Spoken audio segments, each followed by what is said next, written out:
Les ministres qui ont été nommés ont tous une expérience dans le portefeuille qui leur a été attribué. C'est parce qu'ils appartenaient à ce qu'on appelle le cabinet fantôme, c'est-à-dire le gouvernement d'opposition. Et c'est effectivement un luxe qu'un gouvernement en place depuis de nombreuses années n'a pas. C'est vrai que par exemple, il y a Wes Streeting, qui est le nouveau ministre de la Santé. Lui, il était en charge du portefeuille de la Santé depuis 2021. Et il a fait un discours aujourd'hui pour dire que le NHS, donc le service de santé publique, était cassé et qu'il allait commencer à le remettre sur pied dès aujourd'hui. Il y a aussi Angela Rayner, qui est la numéro 2 du gouvernement, la première ministre adjointe et la ministre de l'égalité. Elle, c'est son profil qui est intéressant.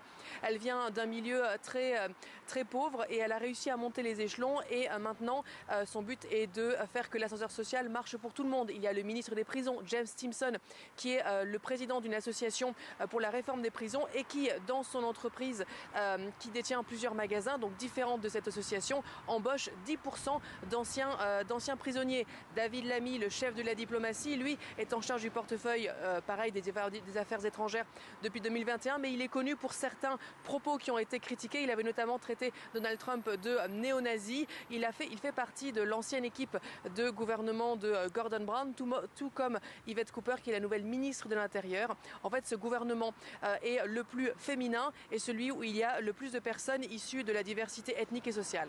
Et on a déjà eu, Marie, une première annonce forte aujourd'hui. Keir Starmer va tout simplement abandonner le projet d'expulsion de migrants au Rwanda.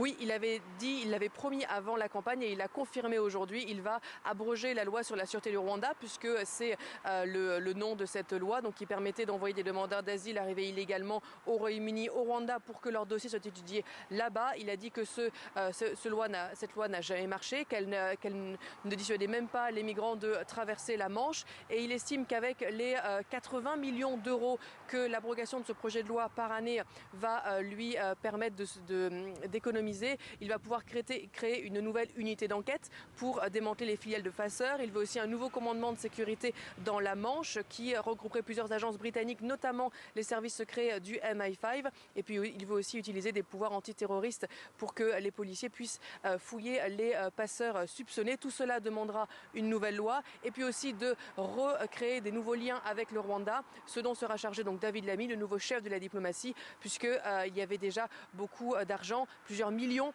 de livres sterling qui avaient été versés au Rwanda pour qu'il se prépare à accueillir des demandeurs d'asile. Ce ne sera donc jamais le cas.